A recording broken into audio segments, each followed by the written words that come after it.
A recent conversation with a potential client highlighted how much the experience of a trip depends on the quality of the advisor behind it. This client had a full Japan itinerary booked, yet they felt so unsupported. That's why I wanted to take the liberty of making this video, so I can explain how to choose the right luxury travel advisor and what actually sets a great one apart. Because at the high end, it's rarely about whether something is booked, it's more about how that experience is handled. So here's a simple framework that you can use to hire anyone. First things first, why is a luxury travel advisor still useful in the year of 2026? If you're booking luxury travel, you're probably more than capable of booking it yourself. There's so many tools that you can use. There's booking.com, there's the hotel website directly that price matches everything. So the reason you use a luxury travel advisor isn't necessarily convenience. It's these three things. It's leverage, advocacy, and continuity. Even if the price is the same, the experience often isn't. If you book with a travel advisor, you'll get better room placement, better flexibility and perks, and issues get handled much faster. And then the question becomes, how do you pick the right person for the trip that you're planning?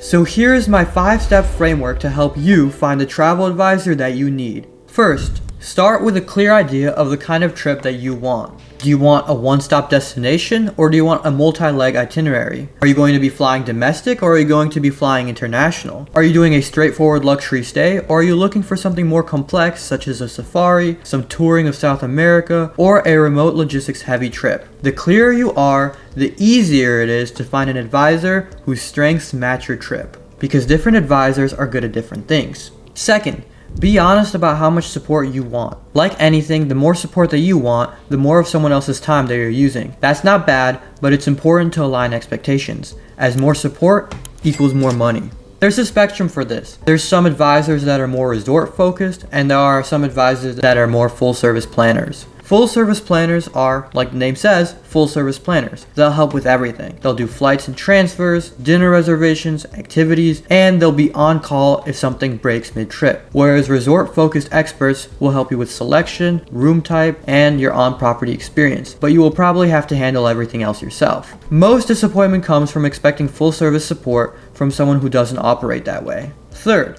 decide the kind of relationship that you want with your advisor. And no, I don't mean that type of relationship. I mean if you want someone who's a specialist in 1 or 2 locations, or if you would want a long-term generalist. For example, a specialist would be someone who's a destination expert and only does 1 or 2 regions or one type of trip. For example, there's cruise specialists, there's Japan specialists, you get the gist. And a generalist luxury advisor is someone that you can build a relationship and use for years. Neither of these types is better, and it's about whether you want a one-off trip or if you want someone who learns your preferences over time. Most of the time, I would actually recommend that you get a long-term luxury advisor that can actually build a relationship with you over time, because they'll learn your preferences, they'll understand how you travel, and they won't just be able to handle the trip, but they'll be able to handle many future trips for you. Fourth, be transparent about how much you're willing to spend. Advisors are compensated based on the cost of the trip, and some may charge planning fees depending on the level of work. However, if your spend is high enough, then they shouldn't be charging a planning fee. As I said earlier in this video, the more support that you want, the more of someone else's time that you will be using, so budget matters for a good fit. For my approach personally, I currently don't charge a planning fee. However, I typically begin deeper work on someone's trip when there's a confirmed booking in place so that expectations are aligned on both sides. Some important nuance that you should know about budgets and advisors is that a good advisor should respect your budget. It's fine for them to explain, if you increase by X, you will unlock Y. But if you're firm on your budget and your advisor consistently pushes you to beyond your comfort, that's a red flag and you should probably stop what you're doing with them. Lastly, make sure they're familiar with where you're going. Ask, how often do they plan trips there? What properties do you like there and why? And any room categories that you'd avoid. Luxury travel is full of things that look great online but don't deliver in real life. If you follow my 5-step guide, you'll already avoid most of the bad fits, especially when you ask the right questions. But there's one complaint that you absolutely have to avoid when booking with an advisor, and that's non-responsiveness. You cannot book with someone that doesn't respond to you within 24 hours. It doesn't matter what's going on in their lives, unless like something happens with their family or they're in the hospital or something like that. You cannot book with someone who doesn't respond to you, especially in the luxury level, because at the luxury level,